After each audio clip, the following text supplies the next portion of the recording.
Zoo's oldest orangutan starts painting after 20 years. When they realize what he's painting, the staff can't stop crying. Yeah. The morning sun had barely touched the weathered wooden bench where James sat, his arthritic hands clutching a brush he hadn't picked up in 2 decades. At 50 years old, he was the San Diego Zoo's eldest orangutan, and until yesterday, he had shown no interest in the enrichment activities the staff regularly offered. But something had changed in those ancient eyes, something that made even the most seasoned zookeepers pause and watch. For Dr. Eleanor Chen, the zoo's lead primatologist of 15 years, that morning marked the beginning of what would become the most extraordinary chapter in her career.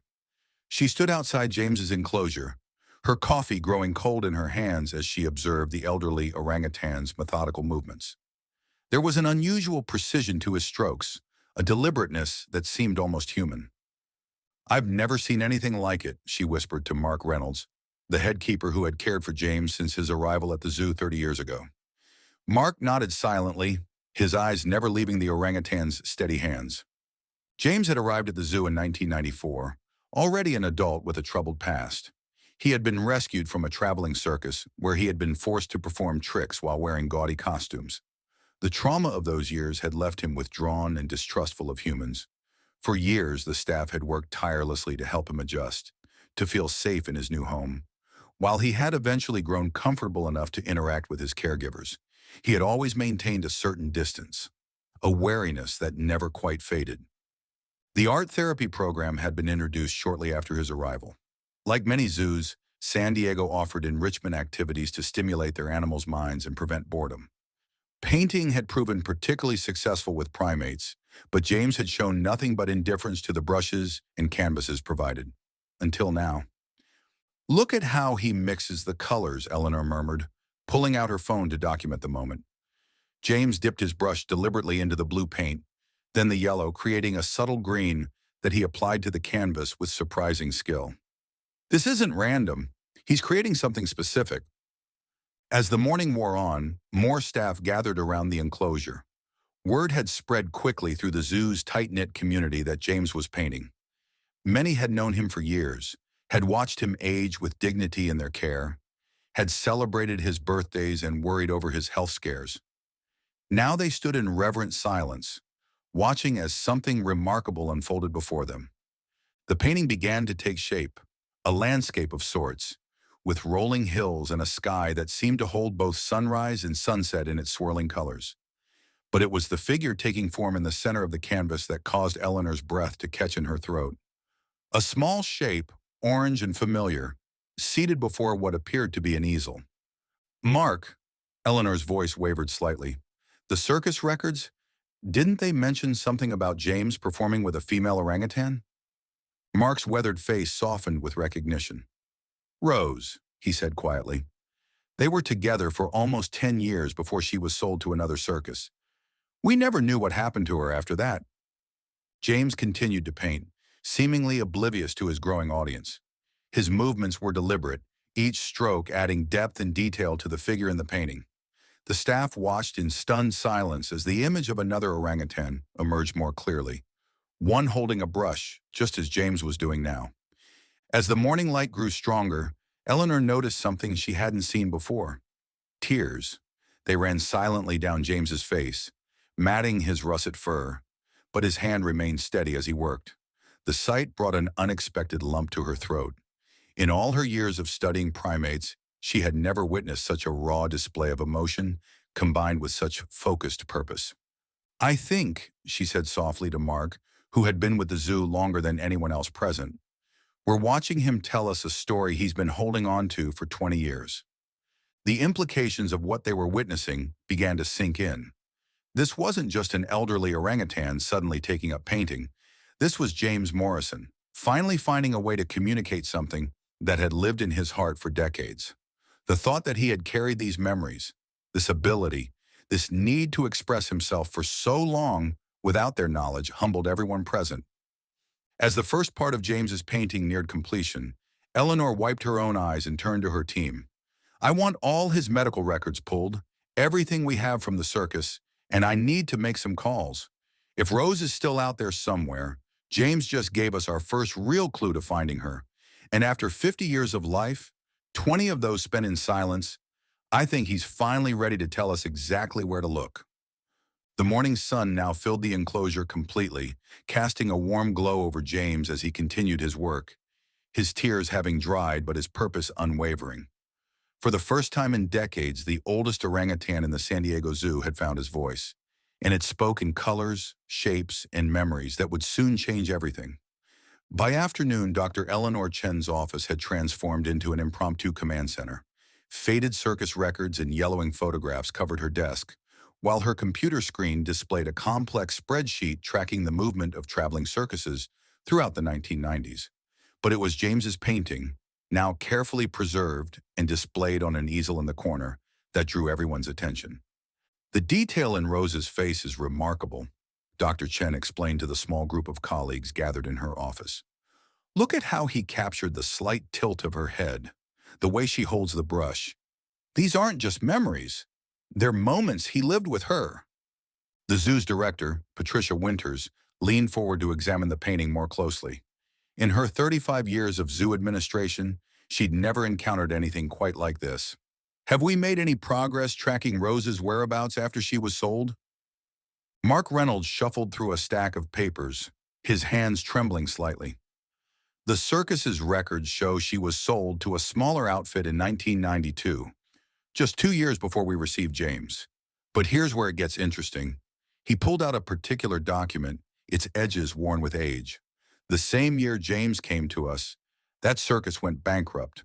Their animals were distributed to various facilities, but Rose's name just disappears from the records. The room fell silent as the implication sank in. Somewhere out there, Rose might still be alive. At around the same age as James, she would be one of the oldest orangutans in captivity, if they could find her. Meanwhile, back at his enclosure, James had started his second painting. This one was different, darker, more urgent. The strokes were heavier, and the colors he chose were deep browns and blacks. The scene taking shape showed what appeared to be the inside of a circus tent, but not the bright, cheerful version meant for audiences. This was the behind-the-scenes reality: cramped cages, harsh lighting, and in the corner, 2 orangutans reaching for each other through metal bars. He's telling us about their separation, Eleanor whispered to Mark as they observed James' work. All these years, we thought his withdrawal was just general trauma from the circus. But it was about her. It was always about her. The zoo's social media team had begun sharing updates about James's artistic awakening, and the response was overwhelming. People who remembered seeing him perform in the circus decades ago started reaching out with old photographs and programs. Each piece of memorabilia was another potential clue to Rose's fate. One particular message caught Eleanor's attention. It came from a former circus worker named Carl Matthews, now in his 70s. I remember the day they separated them, his email read. Rose wouldn't stop crying. James refused to perform for weeks afterward. They said she was being sent to a circus in Florida, but I never believed that. There was a sanctuary starting up around that time, taking in rescued performers. I always wondered if that's where she really went.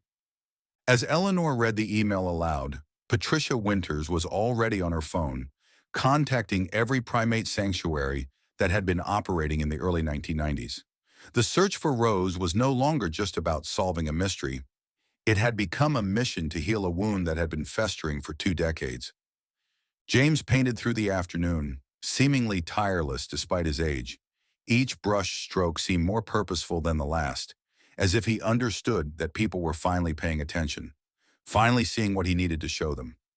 The dark scene of separation gave way to something else, a path leading through dense foliage, leading to what looked like a concrete structure partially hidden by trees. He's not just showing us what happened, Eleanor realized, studying the new painting. He's showing us where to look. These details, the distinctive shape of these trees, the building in the background. He's painting landmarks. Mark, who had been quietly observing, suddenly straightened. The Florida connection. Eleanor, remember that small sanctuary that closed down about 10 years ago? The one just outside of Tampa? Their facilities looked exactly like this. The excitement in the room was palpable. For the first time, they had a solid lead. Patricia was already making calls to colleagues in Florida, while Eleanor and Mark pored over James's paintings, looking for more clues. The sanctuary might have closed, but records of where its animals were transferred would exist somewhere. As the sun began to set, casting long shadows across James's enclosure, he finally set down his brush. His eyes, usually distant and guarded, now held a spark of something that looked remarkably like hope. He pressed one hand against the glass of his enclosure, looking directly at Eleanor and Mark, as if asking, "Do you understand now? Will you help me find her?" Eleanor pressed her hand against the glass opposite James's, making a silent promise. "We understand," she whispered, "and we won't stop until we find her." The next morning dawned with a sense of renewed purpose at the San Diego Zoo. News of James's artistic awakening and the search for Rose had spread across social media, touching hearts worldwide. Dr. Eleanor Chen arrived early, dark circles under her eyes betraying a sleepless night spent researching, only to find James already awake and painting with an intensity that took her breath away. This new painting was different from the others. Gone were the dark circus scenes and mysterious pathways. Instead, James was creating something that made Eleanor's heart skip a beat, a detailed portrait of a younger Rose, her eyes bright with intelligence and mischief. The level of detail was astounding. He captured the unique pattern of freckles on her face, a slight notch in her right ear, and most remarkably, a distinctive white patch of fur on her left wrist. "That's it!" Mark exclaimed, rushing into the observation area with a stack of papers. "I knew I'd seen that mark somewhere before." He spread several documents on the desk, pointing to a photograph from 1991. "Look at this inventory record from the Florida sanctuary. They list an adult female orangutan with a distinctive white marking on left forearm. They called her Regina, but the age and description match Rose perfectly." Eleanor's hands trembled as she read through the sanctuary's records. According to this, she was there until 2003 when the sanctuary faced financial troubles. But there's more. She paused, her voice catching. They didn't just transfer their animals randomly.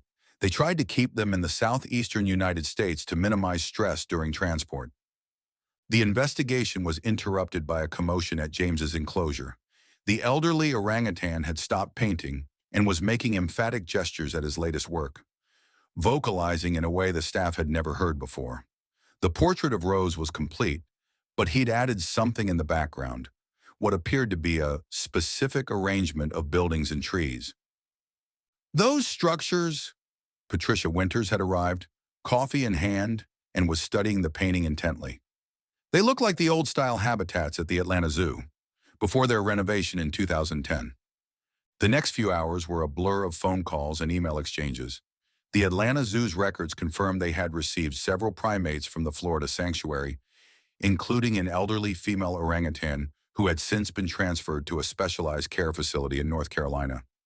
Each transfer had been carefully documented, creating a trail that had remained hidden until now. As Eleanor shared each new piece of information with James, his reactions became more animated. He would touch the glass, make soft vocalizing sounds, and return to his painting with renewed vigor. His next creation showed a scene that brought tears to the eyes of everyone present. Two elderly orangutans, sitting together on a wooden platform, sharing a brush. He's not just remembering the past, Eleanor realized, wiping her eyes. He's painting the future he hopes for. By mid-afternoon, they had traced Rose's journey through 4 different facilities over 20 years. Each transfer had been made with her best interests in mind, but somewhere along the way, the connection to her past, to James, had been lost in a sea of paperwork and changing staff. The breakthrough came in the form of a phone call from Dr. Michael Bennett, director of the Primate Care Center in North Carolina. "We have an elderly female orangutan who arrived here 5 years ago," he confirmed, his voice crackling over the speakerphone. "She's been a bit of a mystery to us. Unlike our other orangutans, she's always shown an unusual interest in art therapy sessions. The staff even nicknamed her the artist, because she spends hours watching our enrichment coordinator paint." Eleanor's hand flew to her mouth as Dr. Bennett continued. "What's really interesting is that she has this unique white patch of fur on her left wrist. We've always wondered about her background, but her records were incomplete when she arrived. We just knew her as Regina. The room erupted in excited chatter, but it was James's reaction that brought everyone to silence. Somehow he seemed to understand. He pressed his face against the glass, making soft hooting sounds that none of the staff had heard from him before. Then with trembling hands, he picked up his brush and began to paint again. This time, he created a perfect replica of the Primate Care Center's logo, which he could only have seen briefly when Eleanor held up her phone during the call with Dr. Bennett. The message was clear. He knew where Rose was, and he was ready to be reunited with her. Patricia Winters stepped forward, her decision already made. Dr. Bennett, we need to talk about arranging a reunion. These two have spent 20 years apart, and I think it's time we fix that. As the sun set on another extraordinary day, James sat quietly in his enclosure, surrounded by his paintings, each one a piece of the puzzle that had finally led them to Rose. Eleanor watched him gently touch each canvas, as if thanking them for helping him tell his story. Tomorrow they would begin planning the logistics of bringing Rose to San Diego. But for now, James seemed content knowing that at last, someone had understood his message. The next 2 weeks at the San Diego Zoo were a whirlwind of activity. Dr. Eleanor Chen barely left her office, coordinating with transport specialists, veterinarians, and administrators from both facilities. James, meanwhile, painted with an urgency that seemed to grow stronger each day, as if he could somehow speed up the reunion through sheer artistic determination. His latest blood work shows elevated stress levels. Dr. Rachel Thompson, the zoo's senior veterinarian, reported during their morning meeting. It's not dangerous, but it's clear he senses something big is happening. She gestured to the latest series of paintings that now covered an entire wall of Eleanor's office. The question is, can he handle the excitement of seeing her again at his age? The concern wasn't just for James. At the Primate Care Center in North Carolina, Rose had begun showing signs of anxiety too. She knows something's different, Dr. Bennett reported during their daily video call. Yesterday, she refused to leave her night enclosure until we brought her painting supplies. Then she created this.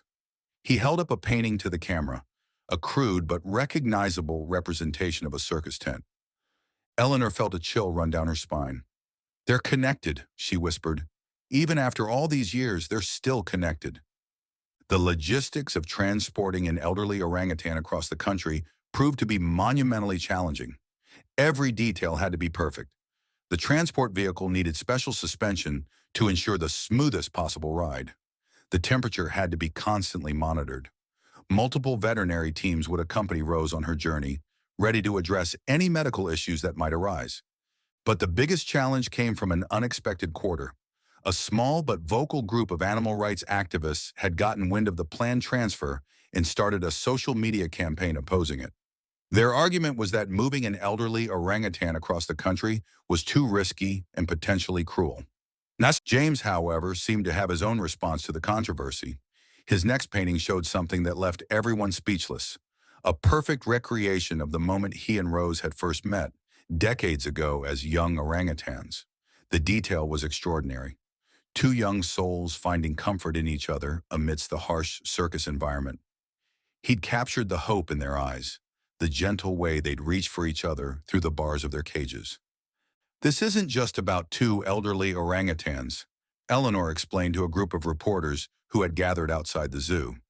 This is about righting a wrong, about healing a wound that's been open for 20 years. Yes, there are risks, but there are also risks in denying them this chance. The turning point came when the zoo released a compilation video of James's paintings, showing the progression of his art and the story it told. The public response was overwhelming. Donations poured in to help cover the transport costs.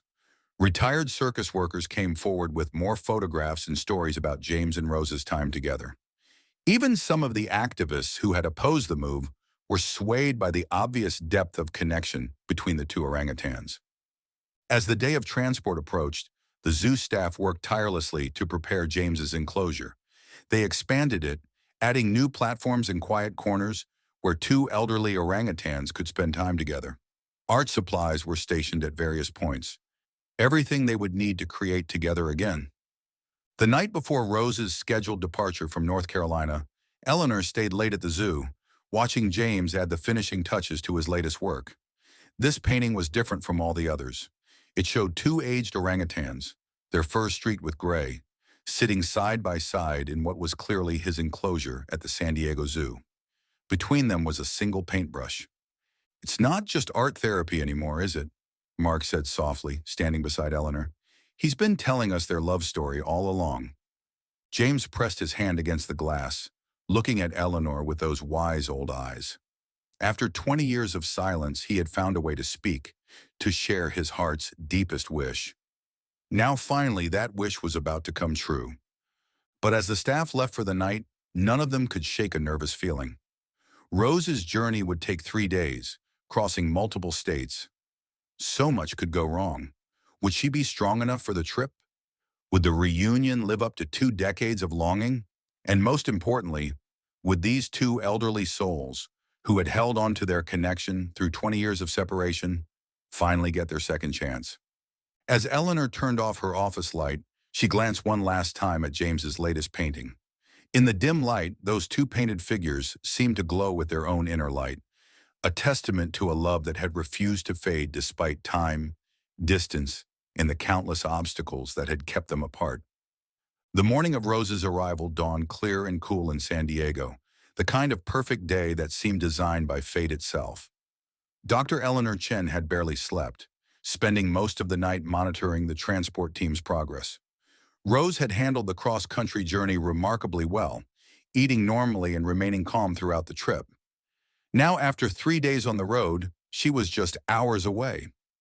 James seemed to sense the significance of the day.